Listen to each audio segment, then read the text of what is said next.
opinions expressed by the host of Autism Live and her guests are meant solely as suggestion and should not be in any way construed as child-specific advice. Any choices you make in determining your child's treatment are completely at your own discretion.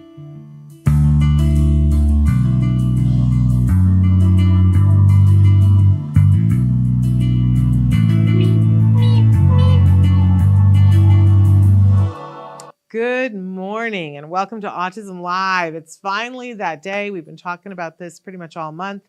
That for the first time on the show, a little bit later on, we're going to be joined by Christine and Abbey Romeo. You know them from the hit show Love on the Spectrum US and Abby's brilliant love story on that show. It just gives me goosies, right? But Abbey is this wonderful, talented, multi-talented professional that you guys need to know about. So we're going to be joined by her and her mother, who I've been talking about this. I'm going to tell the story about how I met her mother a long time ago. A long time ago, before either of us ever thought about having children. And her mother is the reason why I do red carpets now. So there you go. And I didn't know that until about 2 years ago. I knew that there was a person that was responsible for that. I just didn't know it was Abbey Romeo's mom. It's a very small world. And we'll share all of that and perhaps more a little bit later. And I promised everybody we're going to talk about lions. We're going to talk about mermaids for sure. And we're going to talk about hats for sure. So, but if you're joining us right now and you're watching us live, we're so thrilled that you're here. Please feel to write in questions, comments, whatever as we go through. We did pre-tape this show for our convenience and their convenience, but you can still write in your questions, your comments. Chris is showing you some of the different ways that you can connect with us, whether it's during the live show. We know that most of you are listening during podcast, and we love that. When you listen during podcasts, there are a little bit more advertisements, maybe because there is a cost. It's a free upload whenever you get a free download, I guess. When you get the podcast, it's free to you. It is not free to us to create. So there are sponsors for it. We hope you embrace that and enjoy that. If you are not, for whatever reason, and you're like, I just need to go on a hike and I don't want any ads and I want this content in that way, you can by going to glow.fm/autismlive. When you subscribe, it's $5 a month to get the ad-free podcast. And you get not only everything that we do at Autism Live, but you get everything Ask Dr. Doreen and all of the other podcasts that we are incubating as well. And you get them ad-free. So I hope if that's what you need, that you will get that. We always like to start the show with something that we fondly refer to as the jargon of the day. This is when we take on one word, one phrase, one acronym. We try to figure out what exactly are we talking about and why are we using this term and who uses this term and how will this benefit our lives? So we give you an actual definition. Used to be back in the beginning, I would just make fun of the actual definitions because they often contained twice as much jargon as anything else, and we would need 3 dictionaries to figure out what the definition meant, right? It's gotten better. I have to say that in the 14 years that we have been doing this, it's gotten better. It's almost like someone bought a vowel and said, oh, I don't think these definitions are working. But always, we also give you a working definition too. Sometimes they are also definitions that we've gotten from various sources, and I try to credit them whenever appropriate.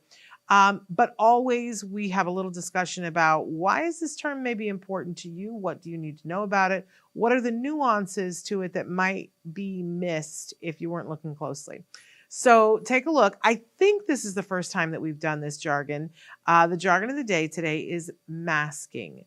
This is a very hot topic.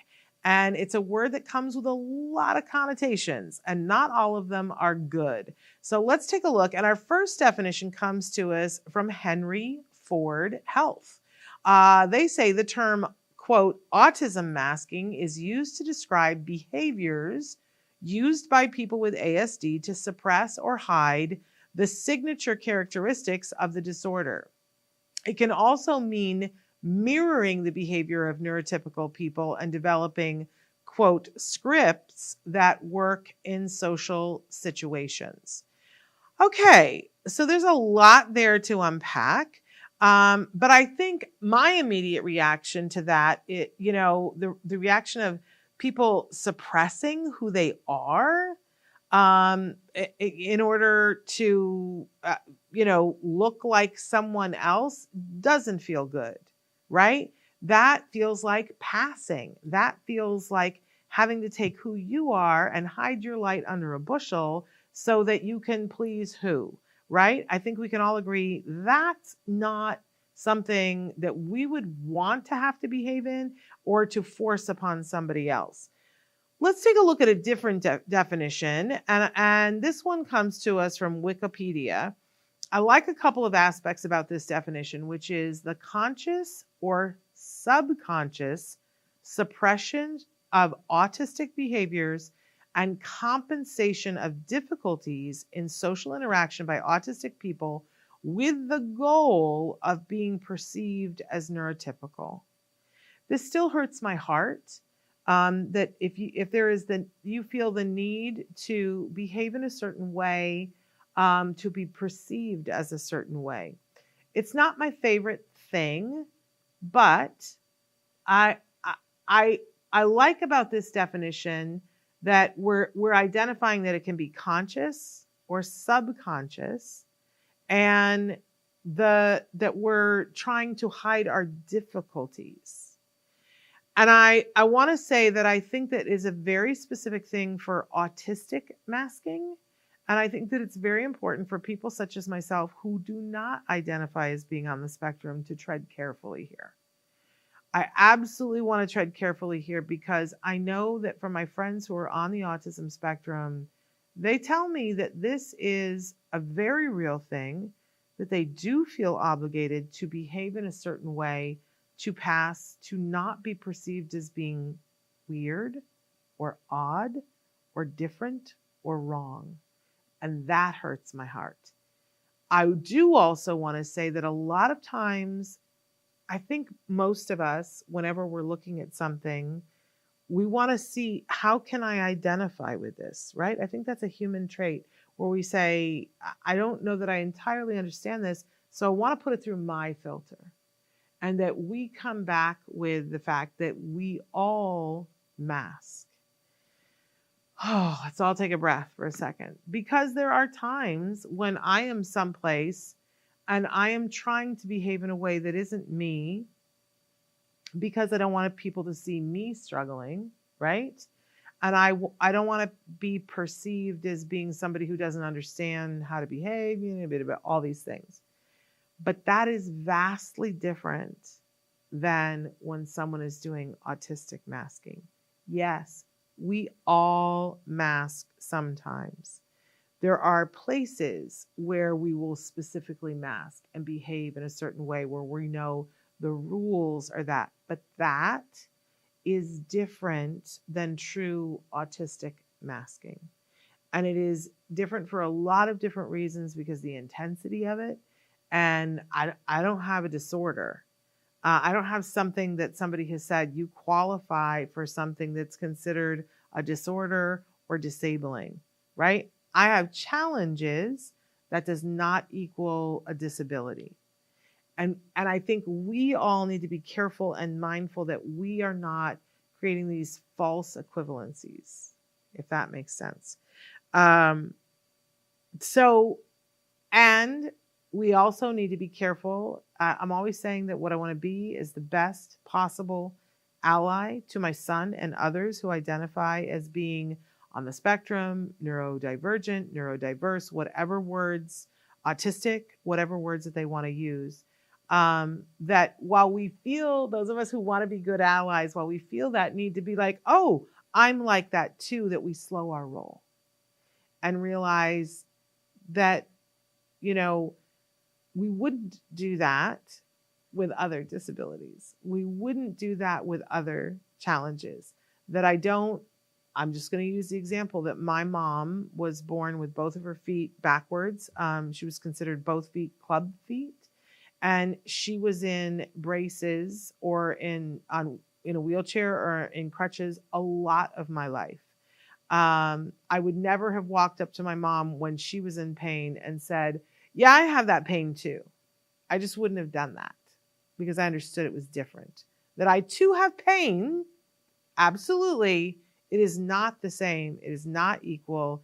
It cannot be on a scale with what her pain was. I think we get that with other things. And I'm trying very hard to learn that. It is a hair trigger though. We go, oh, I do that too. We're talking about an entirely different thing.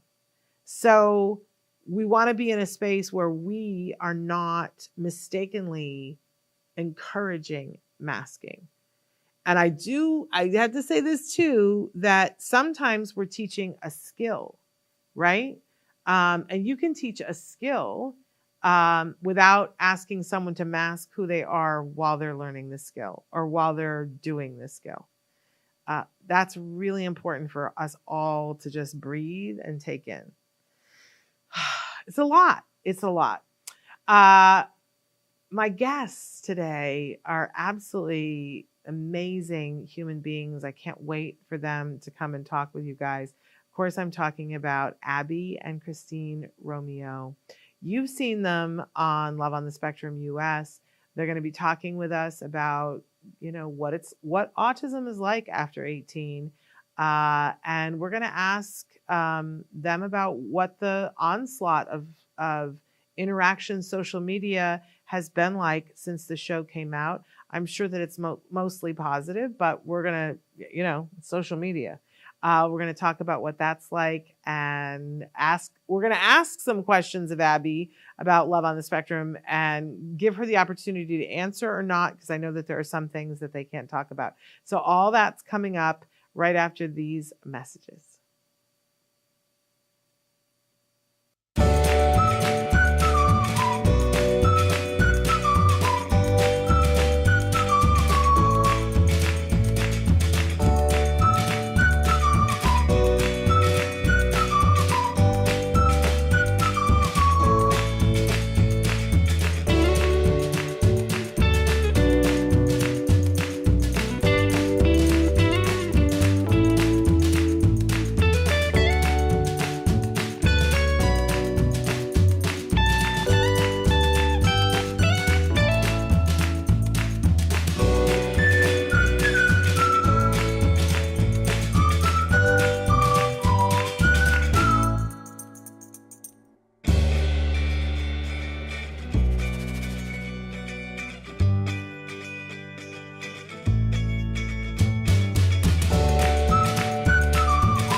Welcome back. As I said before, I'm so excited about this show because for the first time ever, we are having Abbey and Christine Romeo with us on the show.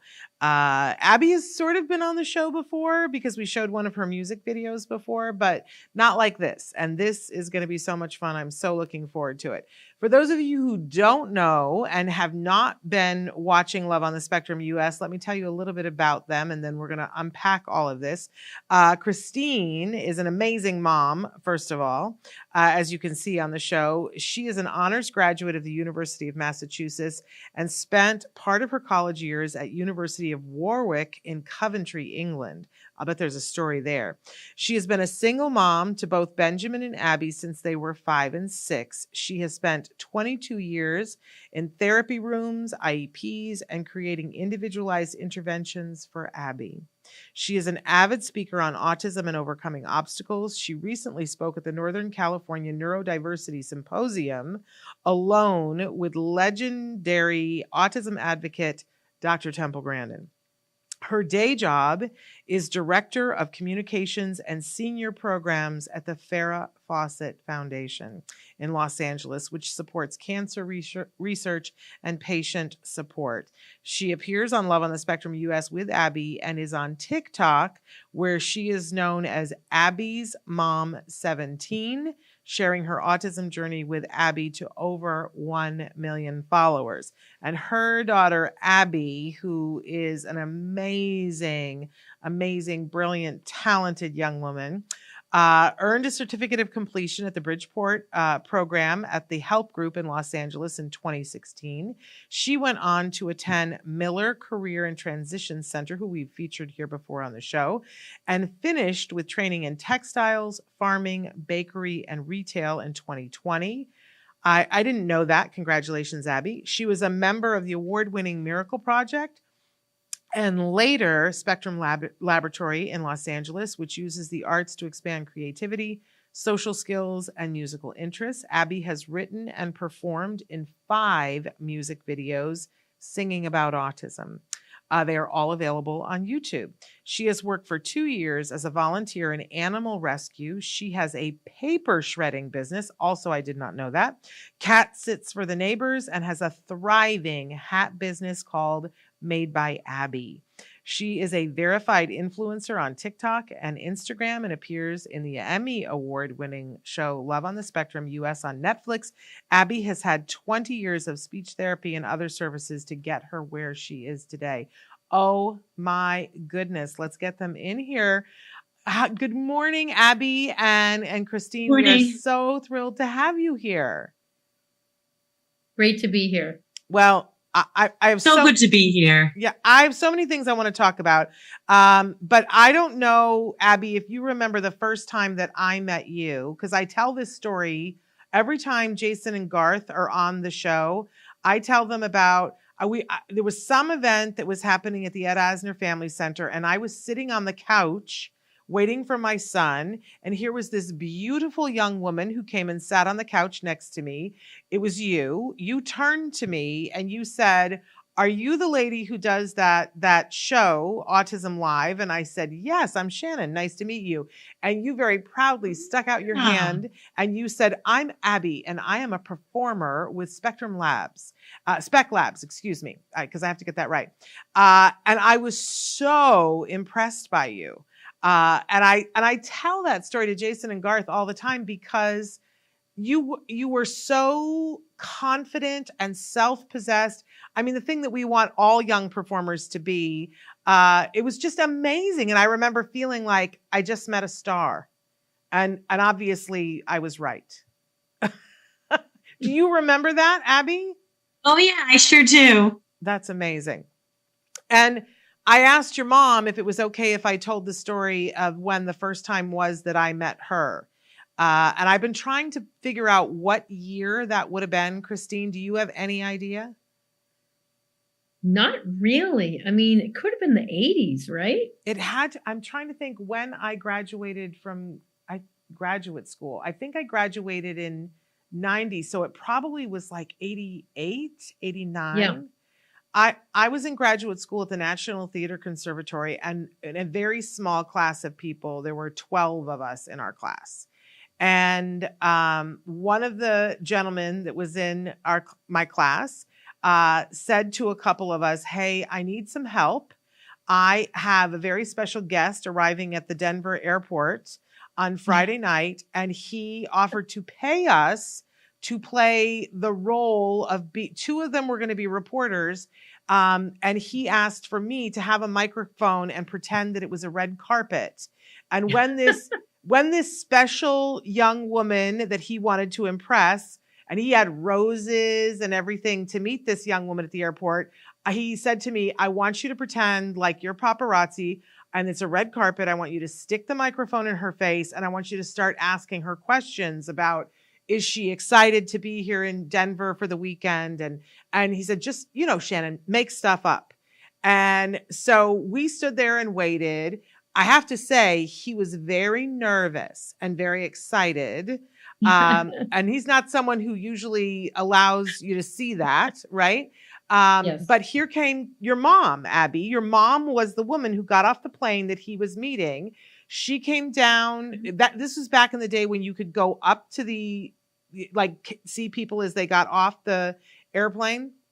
And I shoved a microphone in your face and started asking you questions about what you were doing and, what your next project was. And you had to have been like, what in the heck is happening here? Oh no, it was crazy. He did, but he's got such a great sense of humor, our friend Jim. Yes. So I would expect nothing less because he's just, such a great guy and so funny. That's something he would do. Well, and we all had such a good time. And then afterwards, you went with Jim to, have your weekend. And the three of us got back in our cars and left. But on the way back, the other two said to me, you were a little too good at that red carpet thing. You should do that. And I was like, what? I'm not going to do that. But every time since then that I've had to go on a red carpet, I was like, well, I managed to do it then. I'm just going to pretend that I can do it because I can do it. But I didn't realize that was your mom, Abby. This was how many years ago? And I didn't realize. Abby, this was literally like 35 years ago. Yeah. I was in my early 20s, I believe. Yeah. And really? Isn't that nutty that's crazy. How, but that's how the autism community works. Yes. Do you want to tell the story that you told us right before we came on? I mean, it's just so crazy. So one of our closest friends was Atticus Baldwin. His mother is Isabella Hoffman, the actress. And 100 years ago, when I was involved in that world, I got a call to understudy a woman who just got a pilot and had to drop out of a sketch comedy show. So I jumped in and studied a woman. Her name was Isabella Hoffman. And then I opened the show 3 days later. And she kind of remained as like I was the understudy, she was the leading lady. And then years later, Abby's hanging out with this kid named Atticus Baldwin, and they were good friends. And that's Isabella's son. So what a small world. What a small world. And to think that we all met you years before we had our kids. And the universe said we would like for you women to have other things in common. Yeah. And here we are. So yes, there's a lot of that overlap. Yeah. Yes. I mean, those are not the only stories. So I want to talk about a bunch of different things. Abby, since we've never had you on before, I wondered if you would mind telling us what it was like for you growing up and being on the spectrum. And I don't know, what words do you use? Do you say on the spectrum? Do you say autistic? Do you say have autism? I think having autism or on the spectrum or neurodiverse. Okay. How did that feel for you growing up? What was that like? When I was a child, my childhood was very, very hard. My brain didn't do what I was telling you to do, and I got very, very jealous of neurotypical girls because they could do things that I couldn't do. So whenever a neurotypical girl would sneeze, I would sneeze because I was trying to be like them. Wow. And even though it made them uncomfortable, but I was trying to, I didn't want to feel left out in the cold. Yeah. Yeah. It's interesting because, we talk to a lot of self-advocates and everybody's story is so different and what it felt like for them was different. When did you know? Sometimes people say, well, I knew that I was different than so-and-so.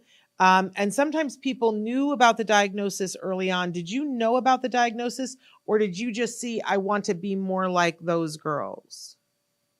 I couldn't really explain my emotions then. Okay. That's fair. I appreciate it. You want that. to tell her, Abby, how you discussed autism to find out about it? Remember you came to me? Do you want to tell her? I came to my mom and asked if I had autism because I went to an autism school and they were saying the word autism there. Oh. And so she came to me. Do you want to tell the whole story? You came to me. We were in the car. I was in the car and I asked if I had autism. My mom said yes, and we both started crying. Oh. That was one crazy car ride. I'll bet. She really surprised me, and you were 9 years old. Oh, yeah. At the time you asked me, and I won't forget that moment. Well, and we have seen in some of your, we shared a video on our Stories from the Spectrum of yours, where in the beginning of the video, you talked about that there was a period of time that you were frustrated with the way your brain worked. Yeah, my mom filmed me when I was like in junior high on my brain, and I was about my brain, and I was like, "Why won't my brain do what I'm telling it to do?" Yeah, but do you feel that way now, Abby? No, because you know what, I've this is why I've always wanted to be all grown up because I knew I would have more language. I love that. I mean, I just got goosebumps, and so. I mean, we're watching you on the show, Abby, and it just looks like you're leading your best life right now. Does it feel that way to you? Yes, it does. I kind of want to cry because I know several women who have said to me that, and I don't want to do spoiler alerts. If you haven't watched season 1 and you haven't watched season 2, I don't know what you've been doing. You guys should go watch it. But there is a scene with you and do you call him your boyfriend? Do you call him your significant other? How do you call him? What do you call him? Do you use the word boyfriend? What do you call David? She's asking. Davy. Okay. But what is he to you? You call him your boyfriend? Yeah. Okay.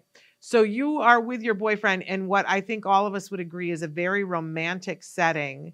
And you guys are just kind of chilling out and sitting and talking in this very romantic setting. And I know so many grown women, Abby, who watched that and cried and said it was the most romantic thing they have ever seen on anything. That it's their idea of perfect romance. Do you know which scene I'm talking about? Scene in season 2? Yes. When you guys are singing Lion King. Yes. And where you guys are in that moment, I don't want to give it away because you're doing something very special, but it's very romantic. It's one of the most amazing, inspirational love things I think that anybody has ever seen. Did it feel like I always wonder when I see these things, were you aware of the cameras or was it just about you and your boyfriend then? Just me and my boyfriend. That's pretty amazing, Abby. I understand that you have a new song. Do you want to tell us about the new song categories? Yes. My song categories I wrote with a woman named Casey Kelly, and it's about how the way my mind works. I put all the things I like in one category and all the bad things I don't like in another category. I love that. When and where are we going to be able to see this? Check out on YouTube.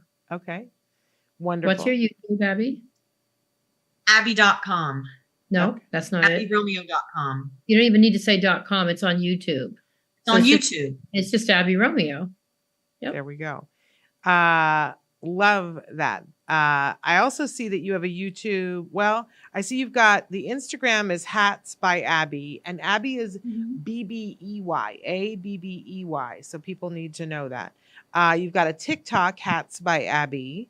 And Christine, your TikTok is Abby's Mom 17. But again, it's Abby with an E. We've talked a little bit about now you're growing up, and I'm sure that everybody wants to know, because you said how like it feels great for you as an adult, Abby, but I'm sure there are a lot of people who are looking for some hope, because so often we hear about how services end and there's a cliff and that after 18 is hard. But again, as much as Abby's living her best life, Christine, it looks like you are too. Talk to us a little bit about what happens after 18. What do we need to know? So I've been kind of sort of doing a little bit of speaking on this topic because the first thing that I'd like to share is that Abby's had the most growth in her autism intervention journey since the age 18. So age of 18 to 25, which she is now, has been the most growth we've seen. And I think the system doesn't allow for constant support. So you, the caregiver or parent, has to be the bridge, has to navigate what those next steps are. Because after all of these years of interventions and supports, you can fall off at 18, especially then 22, because 22 is when the regional center changes and you go into the adult program. But even after you get out of high school, if you don't go to a post-transition high school. So I've done a lot of understanding that purpose has to come first. And our kids on the spectrum need extra help with building confidence. And if we can work towards confidence, then we get more independence, and then we get the purpose. And then you get to your next step. And it's kind of uncharted territory. And I feel like that's the hard part, because there's a lot of parents that don't know how to take that next step. The resources are difficult. It's different in every state. Some states have great supports, others don't have much. Some people live in isolated areas and they just don't have access to stuff. So it's about sharing that information and I think cheering each other on so we can help them live their best lives. Yeah. we've been doing a lot of shows this month, and I have to say, we had Dr. Temple Grandin on the other day. She's got a new book out about employment for adults on the spectrum. And so we were interviewing her about that. And I really had the aha moment that some of the things that we do as parents, that we're working in the wrong direction. That I know from me, my son's about to be 21. I've been finding it very hard to just like let go. I feel like I'm still supposed to be doing something, but Dr. Grandin let me know I am supposed to be doing something that for our teens and adults, that getting the first few jobs is really on us as parents. She made that very clear. She's like, don't count on the interview thing. You got to go through the back door. And she talked about entrepreneurship. And so this is an area that I want to get into with you guys, because I knew that you were making hats, Abby. I didn't know how gorgeous they are. They are absolutely stunning. I want to talk about how that got started and how, like, if you're helping to support the business mom, who wants to answer how the hats thing started? Abby, why don't you talk about your schooling and start there at Miller? It all started out when I was in a work program called Textiles at my training school, and I learned how to make hats there with my teacher, Miss Carol. And that year she retired, and she came to the house and taught me how to make hats here. So in the Textiles work program, I learned how to make scarves on a floor loom or rigid head loom, and bracelets on a bead loom. Amazing. And I've now, see, the one thing I will say about that particular component, because we're talking about what we're supposed to do. Yeah. So Abby only knew how to do a part of the weaving. She didn't know how to do the beginning, middle, and end of the process. Yeah. So I went back to Miller and I said, hey, can you create advanced weaving? She's the best weaver. She's highly focused. It was truly a miracle to find something that she connected with. So I went to the principal and I went to the teacher and I said, is this okay to do this advanced weaving? Teacher thought it was a great idea. Principal said, no, we don't do that here. And I said, well, she doesn't know how to do the whole process. So I left the school very defeated. And I had this idea that I was going to employ others that had crafts or skills, and I could do it online, and I could bring people even to my home. We'd set up a workroom, and I could create a couple jobs. And being shot down like that was devastating. So I was devastated for about a week. And then I called the teacher up and I told her, and she said, well, I'm retiring. So I'm going to come to your house and I'll show you how to do it if we can't do it here. And then that is how the teacher was instrumental in just being an amazing human being, Miss Carol. She came to our house and she showed us how to translate Abby's skills onto a circular loom. And that's how the hat started. And I help Abby a little bit in tying them off, we call it, because that's a little bit tricky. But that's how we went around when the universe said no. Yes. Well, what an important thing for us to hear about. And I got to say, that's right in line with what Temple was saying. Temple was saying that what we need is parents to step in and finesse things so that the job or the company, the business can get off the ground. So can we buy hats now?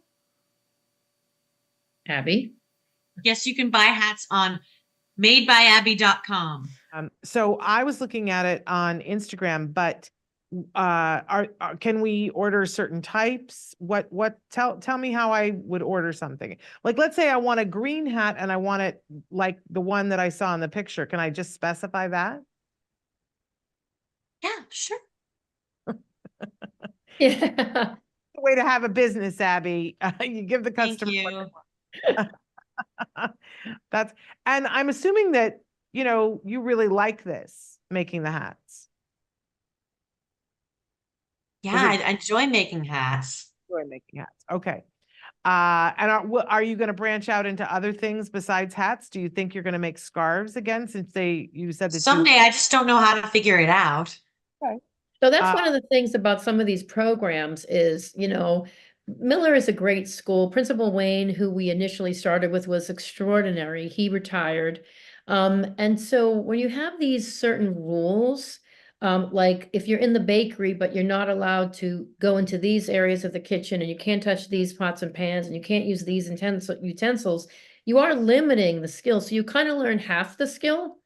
And there's liability and there's reasons why they don't want to do it, but they certainly did that with weaving and they didn't teach her the whole thing. So now that I understand a lot of this, it's me going online and using good old Google to find out how she can expand. There's a lot of how-to stuff on there, and that is part of how we have continued to build Abby's items that she sells. And we are moving to scarves, but I have to lead that charge. Yeah. And I will. And once I teach her, she's off and running. Yeah. Fast learner. I mean, the weaving thing was really a cool thing because the first day I walked into Miller and I saw her operating a big rigid head loom, weaving these things together, I burst out crying because I simply couldn't believe what I was seeing. Yeah. Well, you know, you're so talented in so many different directions, Abby. It doesn't surprise me. Thank you. I noticed that on your logo for Hats by Abby, there is a mermaid. Yes, there is, because when I was growing up, I've always loved mermaids since I was in kindergarten. I promised people that we were going to talk about mermaids today. So, Let's do it. so what do you love about mermaids? Well, when I first saw the movie Ariel, I mean, Little Mermaid, I identified with her because she wanted to be where the people were, and I wanted to be in school with the typical kids, just like that.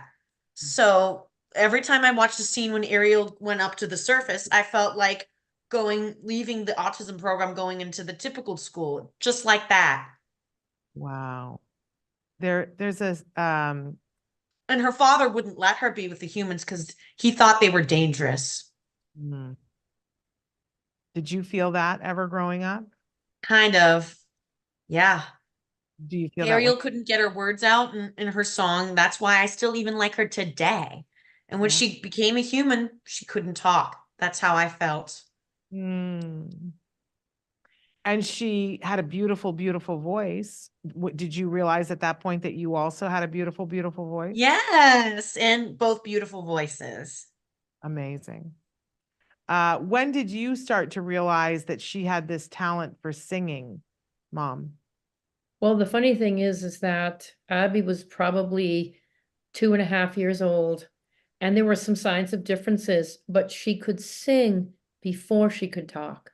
And she used music and stretches of lyrics and choruses and melodies throughout her earlier years to get that voice to work. I believe that music is an incredibly therapeutic tool for people on the spectrum, especially those that are struggling with expressive language or even what I call just engagement.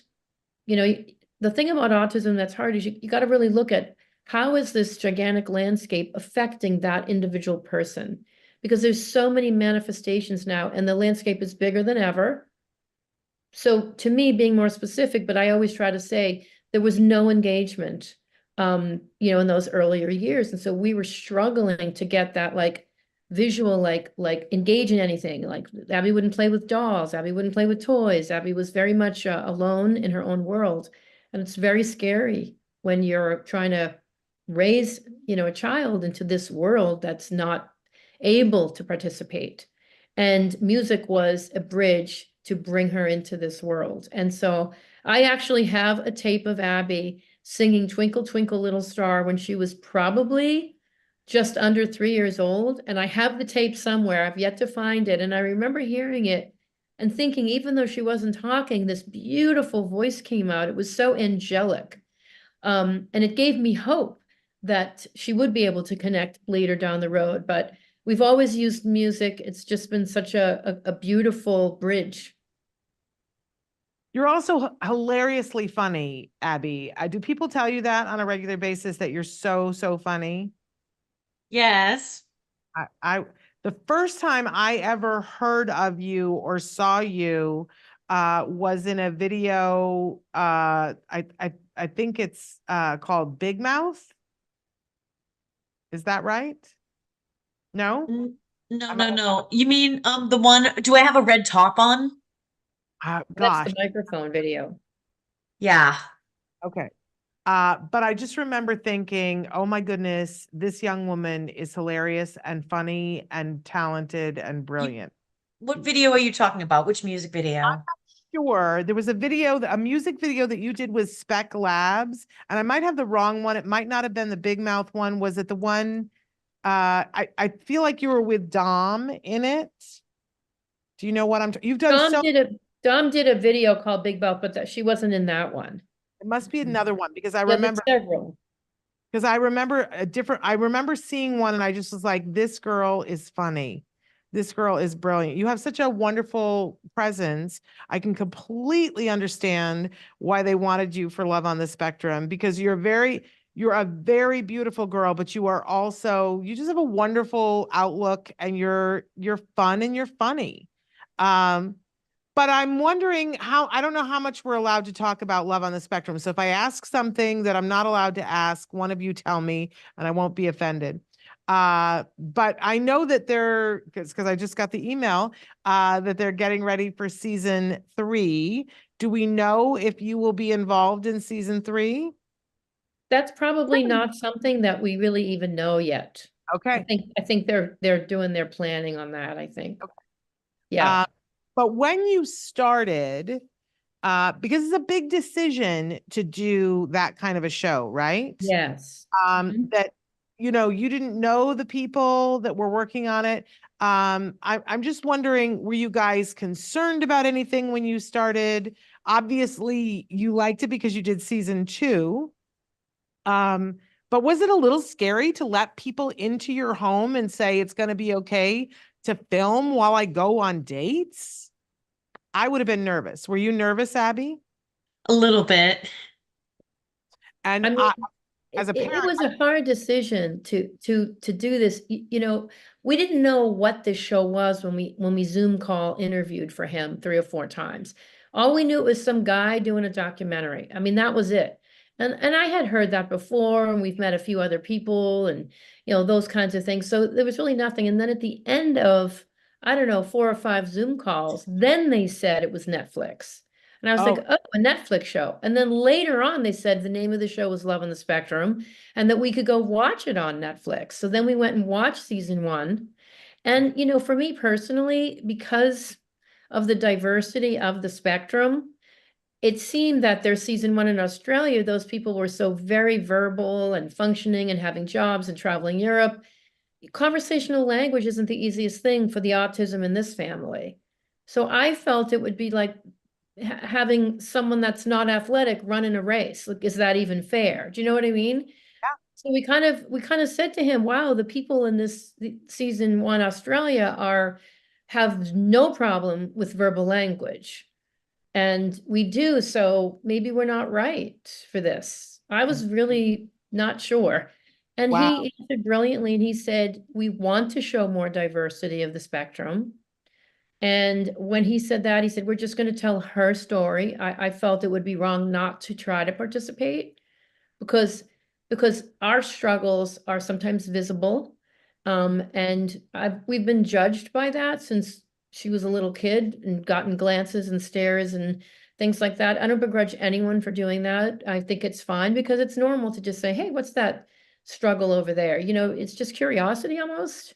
So if we could raise awareness for this part of the spectrum, we wanted to. And I thought it was important for him to show that part of the spectrum, obviously. And you guys have told your stories, but it is built into this beautiful love story. Am I allowed to ask if you and David are still together? Yes, we are. I'm allowed to ask that one. And I love how your face lights up whenever we mention him. Maybe for people who are watching, I would love it if you could tell us 3 things that you really like about him. He supports me. He treats me kindly. He treats me like a princess or even a mermaid. I've also noticed that while you guys don't necessarily love the same things, you really appreciate what the other one loves. And that feels... He loves milk. I like lima beans. And does he like lima beans? No. But he appreciates that you like lima beans. You guys get to go on a fabulous trip during season 2, like a trip of a lifetime. And it was just so fun to watch the two of you enjoy that, Abby. Did Thank you have you. the trip of a lifetime for you? Did you love it? Mm-hmm. I'm dying to know what your favorite part is, but I don't want to spoiler alert it for anybody. So we'll hold off on that. Unbelievably, we're already starting to run low on time, but I do have to ask the question of both of you, because we're on social media here, and it is such a mixed bag. We are so thrilled by some of the stuff that people write to us, and it's so wonderful. But there's also, in anything, there's stuff that isn't great. But when you put yourself out there, all kinds of stuff is going to come in. So maybe if we start with Christine, and if Abby wants to jump in, what's it been like in terms of social media, being so out there, being reality television stars at this point? Well, I think that it's twofold, the social media experience. And my experience is different than Abby's because I'm trying to share from the caregiver point of view, and having just, been actively front lines of autism interventions for, basically almost 24 years. And I've learned a lot. I live in a great state that has excellent supports and intervention and diagnostic opportunities. So that's the good part. So when I share something that I've learned or something that I did, and I get messages from other countries, people that don't have services, people that aren't as involved, or their kid is not as obviously in need, but they're on the spectrum. And I get messages of gratitude almost every day of people saying, I don't have any other resource other than this. Because I spent so much of my life involved in hours and hours and hours of therapies, IEPs, I do feel like, okay, I was blessed to have great people help me learn. And that's the good part. The bad part is that the explosion of communication on social media has allowed for new voices to emerge. And there is a population of people who I think are misunderstood, are on the spectrum in a different capacity than Abby. And that particular population is angry and upset and doesn't feel heard. So no matter what I post, they just hate you. And that makes me sad because all those people are people who are autism level 1 or self-diagnosed. And they can be very cruel and mean. And I try to just keep posting for those that are something resonates with them. I don't claim to be right. I have a hashtag that says Abby's Autism for a reason, letting people know that this is the kind of autism that we are dealing with, because the terminology to me is vague in today's world. After 2013 and when the DSM-5 changed, I'm all pro services for everybody, from typical people getting therapy to stage, a autism level 1 person getting their help, whatever that is, adaptive life skills, organizational life management, you name it, social skills is all great. But the inner fighting within the supposed community is really tragic from my experience. It's very wearing, and I'd love to know how you deal with that. While you're trying to do this really good thing, how do you manage that when somebody is just like, no matter what I have to remind myself 2 things. If I put myself in their shoes, okay, let's say it's somebody, and I've met a ton of people who I would call, under the umbrella of autism, neurodivergent. They may have formally been called PDD, pervasive developmental disorder, or perhaps Asperger's. But under that neurodivergent word, you have someone that has amazing skills, but needs these supports or these services. And some of those services haven't even been created yet, like organizational life management, adaptive life skills, people that don't know how to navigate an airport or get in a cab or even buy their groceries, that have jobs, but they have other limitations that are operating from maybe a sensory deficit. But they present as neurotypical. That's, someone gave me that phrase, which I kind of liked. It made me have an understanding. And then you've got other people who needed massive interventions to function. And it's almost 2 different experiences. Okay. So what we had is completely different. There's almost no crossover. So they're yelling and screaming. And I try to put myself in their shoes and say, look, I was never diagnosed. I was misunderstood. I didn't get any supports because I was verbal. My parents didn't understand me. I was bullied at school. And now here I am today. That's not good. And I put myself in that person's shoes and I say, they can hate me all they want. I forgive them. Yeah. That's a great The way of- energy should be channeled at the school system because nobody should fall through the cracks like that. And those skills like organizational life management or sensory integration should be identified when kids are in first and second grade and implemented in the school setting, because that's more important than math. Right? I couldn't Okay, agree. that's one part of it, so that nobody graduates from high school feeling misunderstood, bullied, and be lacking in certain social awareness, which is tragic and painful for them. Yeah.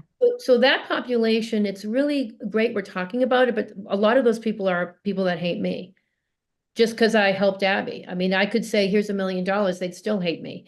They're just angry. And I feel bad because life's too short to carry that anger around. And I would think, I wish they would take their stories to advocate for either educational change or diagnostic change so that that population gets specific services, because they didn't need speech to talk because they're already talking. So Yeah. their experience of autism is internalized. Abby's is not internalized. And we have many people, as you know, on the spectrum that in 2 seconds, you see all the fun antics of that person who can't mask because they're not aware enough to mask. They don't care about masking. And Abby, do you know what masking is? No. I mean, that's not even in our vocabulary. So then you have two diametrically opposed experiences under the umbrella of autism, and they're fighting, and they have nothing in common. Yeah. And they're saying you're doing it wrong. And parents are now scared to do certain therapies because a population that didn't need that therapy is saying that therapy is wrong. But the therapy that first population needs hasn't even been created yet. There you And go. I'm doing this because my eyes are really open to the neurodivergent population, people who may not want to be called autistic, people whose brains truly work differently. I told you my day job, I work with scientists, the Farrah Fawcett Foundation. We do HPV cancer research and support. I'm lucky enough to go to a scientific summit every January, and these scientists will present amazing immunotherapy updates on projects that we may or may not have funded. But in that, I talked to one of my head scientists and I was telling her about this. And I was telling her about masking and I was telling her about the language. And she said, oh, half my team is Asperger's. And she started laughing. I said, well, we can't say that word anymore. But those people still exist. That population is still there. And they don't want to call themselves autistic. No. But the idea that somebody loves the acquisition of knowledge versus chit-chatty social interaction, to me, is just a preference. It's a preferred wiring. It's the way your brain works. There's nothing disabled about that. Mhm. That doesn't mean they don't need supports. They need understanding. They need accommodations. They may need supports too, but I'm just saying, like, we've got to start rethinking how we're thinking this, because now everyone's going, oh, I'm seeing on TikTok that I have sensory issues. I don't like loud noise. I don't like the heat. I must be autistic. I go to a diagnostic doctor. I wait my 6 months. I get my appointment. I say all these things, and the doctor says, you're on the spectrum. And now you see, you've got somebody who's heard, and they are micro-examining their humanness, their human experience, and saying, well, I have those things. Everybody has sensory preferences. Every single person on the planet right now does. So I think we just have to be careful about the sort of sharing of knowledge. I truly wish, my personal humble opinion after 24 years and seeing how things have shifted and changed, I wish that there was a firm either sensory processing disorder diagnosis that was recognized on its own for people, because I think sensory issues are misunderstood. They're clumped in with autism, and that's why we're seeing an explosion. And that sensory support needs to be implemented in first grade. We should be able to identify kids, have therapies, have strategies in the classroom setting, pull kids out that need to run around and move, because that's just how they're wired. But we kind of doing things kind of, it's all jumbled up right now, and it makes me sad. I have 1 million haters in the level 1 population just for helping Abby. You did it wrong. Free Abby. You're a terrible mother.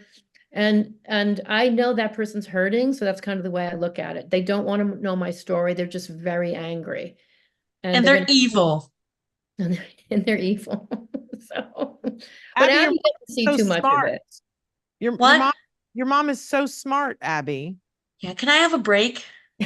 Absolutely. And I love that. You can absolutely have a break. Do you You need can. to Thank turn you. your camera off while I talk to mom, or you want You to? can push the computer down, Abs. But Oh, there she goes. No, thank you for asking for the break. Come back whenever you're ready. You take as much time as you need. Um, and I just want to say that is a measure of how right you are doing it. Oh, That thank you. she said, "Can I have a break?"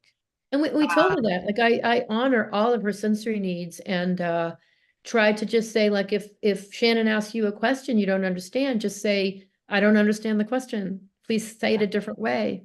Like Yeah. I'm trying to, for me, every single person, however they're impacted by the spectrum, needs to be able to identify their own sensory needs. Now I can do it automatically because I know when I walk into a loud restaurant, it's my least favorite environment for dinner. Loud, big high ceilings, clinkety clankety. I have a reaction to that. That does not mean I'm on the spectrum. And I want to honor people who really are on the spectrum because they're the fighters. They're the ones, for me to jump on that bandwagon is, for me personally, seems wrong, especially after how hard Abby has worked. I don't, my son actually taught me something this week, which I was very proud of him. Abby's brother, Ben, he said, he did a video on ADHD, as ADHD. He said, I have ADHD. Here's how I handle it, da, da, da, da. And many people wrote to him and said, you're on the spectrum then. You're neurodivergent. And he said, no, I'm not. I just have ADHD. I deal with it. It's not an issue. I have a whiteboard. I write stuff down and check it off to keep me organized. And I kind of loved his perspective on it because I think that there is some people that kind of move on with self-awareness, but there's some people that I think are being held up in a vacuum of wanting to feel disabled or thinking they're disabled, or rather than push throughing it and saying, okay, what do I need to move on with my day? Get that thing you need. No one's saying that you shouldn't get support. My eye is so in tune with people that are neurodivergent that I can even tell when someone that's on the cusp of that neurodivergent thing, I can see them struggling with life skills, and I'll go, that's what needs to happen. That person needs life skills training where you learn how to go to an airport and navigate all the step 1, 2, and 3 of something. There's a lot of people. I do a lot of that on my TikTok. Like I'll show Abby, what do we do at the gate? I mean, I actually had a nightmare one time that I had dropped Abby off at the airport and I zoomed off. And then I had this phone call of her just screaming and nobody knew where she was. And she was lost in an airport and just got on a plane somewhere and I never saw her again. And when that happened in my dream and my nightmare, I brought her to the airport on our next trip and I make her navigate the airport. What's the gate? What's the airline? What do we do first? Where's the sign? And I make her lead me. You're such a reasonable voice in the storm, and I really appreciate that. I'm very fond of saying for myself, I love self-advocates. I truly, truly do. But I always follow that with, but a lot of them don't like me. and that I just accept that I absolutely love them and I love them unconditionally, but I understand that a lot of them don't like me. And probably don't like is the nice way of saying. Some of them probably very much hate me. But I will say that, in the last couple of years, it's been very rewarding for me that I have friends that are on the spectrum that are very mover shaker kind of people that are very outspoken. And I'm all, like sometimes something will happen and I'll say, this is my stance on this, but is that offensive to you? And I love that they have said, no, we understand that you're looking at it differently than we are. And you're looking at it from a very specific lens. And we may not agree with everything that you say, but we understand that you care deeply about the rights of people on the spectrum. Yeah. So you're allowed to have your own opinion. And that has been like so powerful in my life. Because I was just saying this earlier today that with my son, I love that there are times now that he disagrees with me and we can say, oh, but I'm looking at it a different way. So we agree to disagree is the most powerful thing that can be. on the Yeah, I agree with that. And I also just think I try to put myself in their shoes, and I truly am highly aware of neurodivergent individuals, people struggling with social skills. And I think when you're a parent like I have, I know 40 to 50 people in my realm of people on the spectrum over Abby's years, people from Spec Lab, people from the Miracle Project, people from Miller, the Help Group. And you've just been through a myriad of different manifestations of autism. And so, but some people that come on, the haters or someone is kind of in their story with a few friends. And I think sometimes part of being neurodivergent is a different take on being reciprocal. In other words, but it's not ego-based. It's neurologically based. They see the world from that experience as Abby does, but it's not egotistical. It's coming from their lived experience. And so I feel like it's it's their pain and hurt that is speaking. They cannot see the other side, and that's part of being neurodivergent. Yep. Does that make sense? I agree completely. But And I love that you're speaking out about this on TikTok, that you have your stories on Instagram, and that it is resonating with people, Christine, or you wouldn't have a million followers. well, thank you for that. It's hard sometimes because I'm a person that doesn't like to cause waves. I know I don't even like attention like that. And if you look at my very first post on my TikTok, it was because Abby's account got shut down. Someone reported her for having a glass of wine. Apparently, they thought she was a child. And even though she was 24 at the time, I took over the page because we were going on a big trip and we had a lot of her followers wanting to follow this trip. So I inadvertently posted to just share her story. And then at the end of 2 weeks, when her account came back, I had, I don't know, 300,000 followers and some positive feedback. So I thought, oh, I guess I'll keep doing this, but please go to her page for the more exciting stuff. And it kind of took off from there. But it is hard at times because I can tell you, I recently did a post where I'm trying to address, wow, how can people in this population be so diametrically opposed in how autism manifests in them?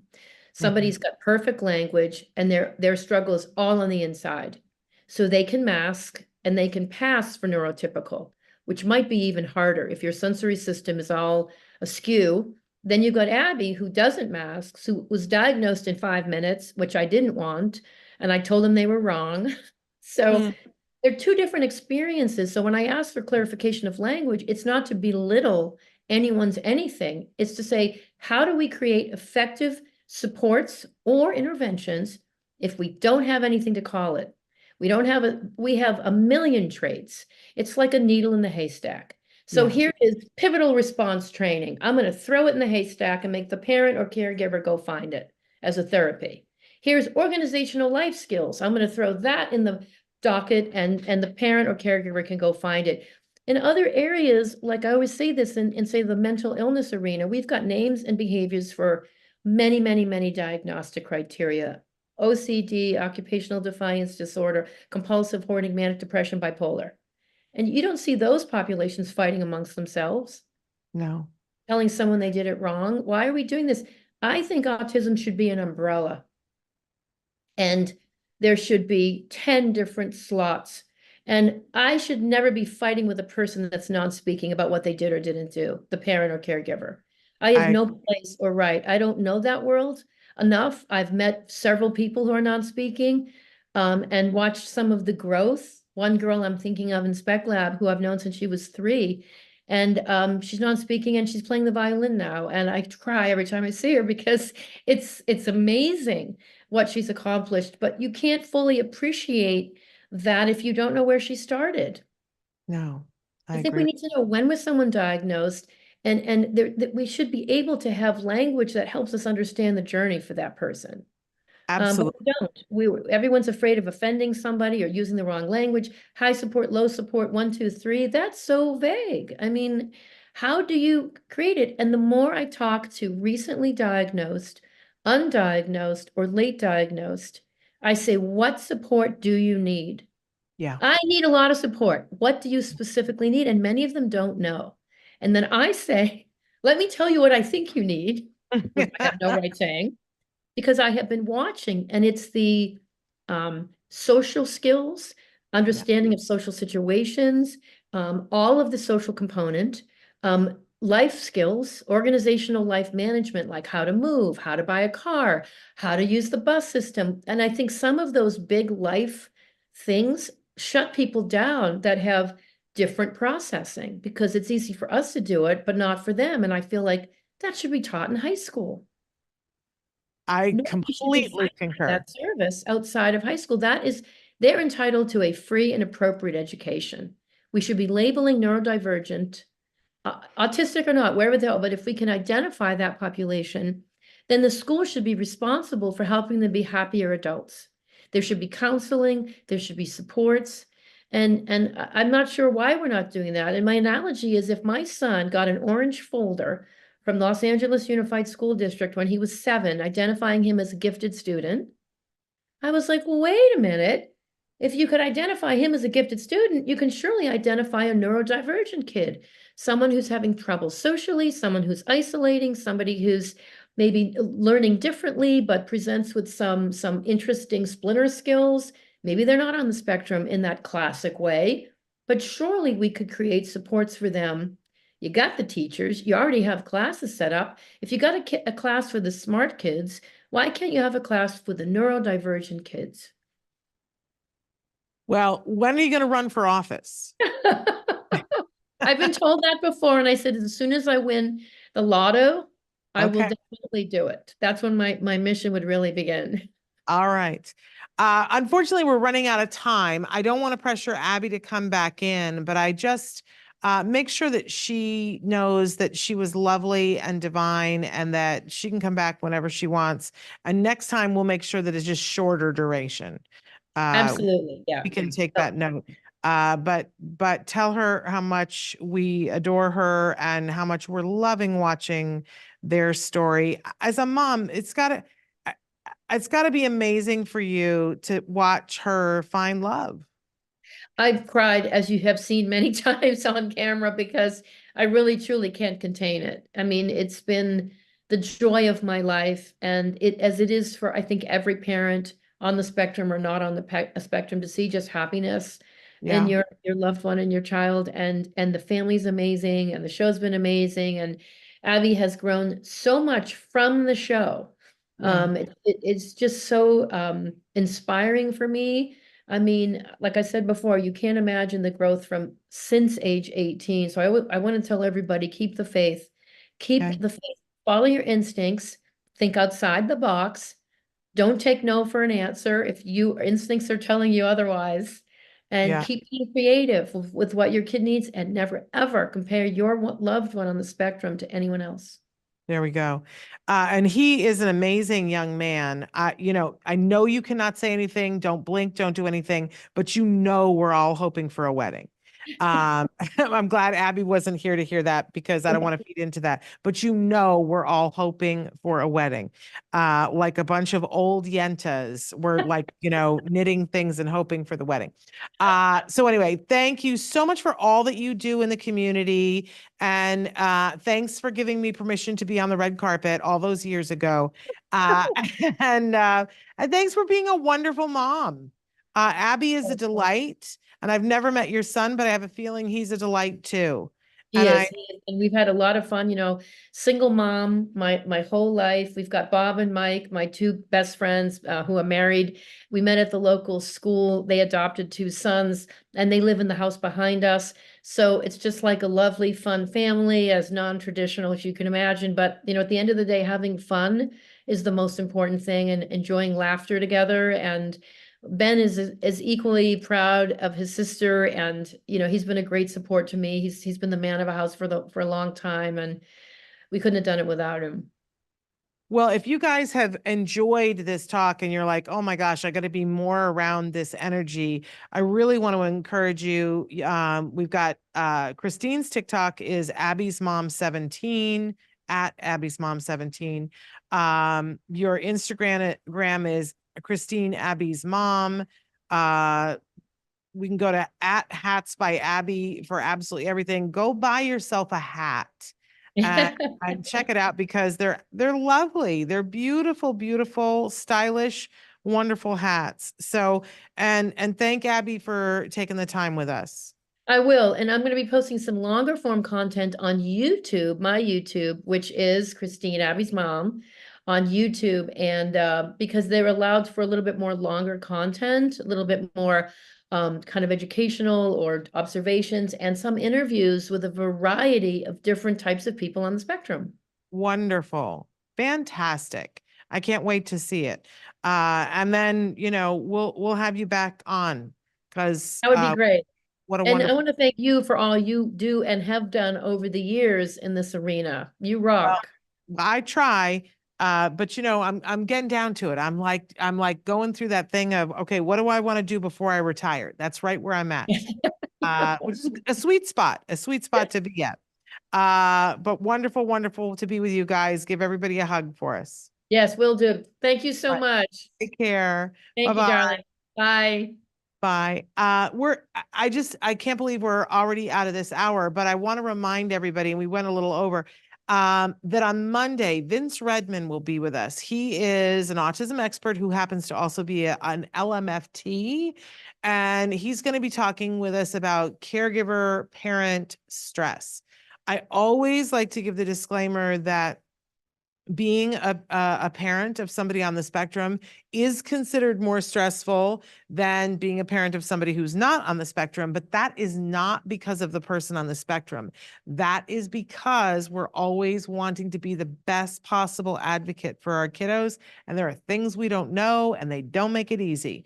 So Vince is going to be with us and talk about how we can cope with that stress, how we can lean into supports so that we can get through that and get back to being with our kiddos, which is the fun part. And then for our very last day of April on Tuesday, Dr. Doreen Grampuchet will be here, and the topic will be building language. All the things that we can be doing to build that communication, build that connection that all of us want so much with our loved ones on the spectrum. So, and that will close out the month. It has been a month, can I say? But so thrilling to have been with so many wonderful guests. And we're continuing shows in May, just not at the hell-bent pace we have been doing it. So that's all. Anyway, we will be back on Monday. Until then, give your kiddos a hug from me and one for you too. Bye-bye for now.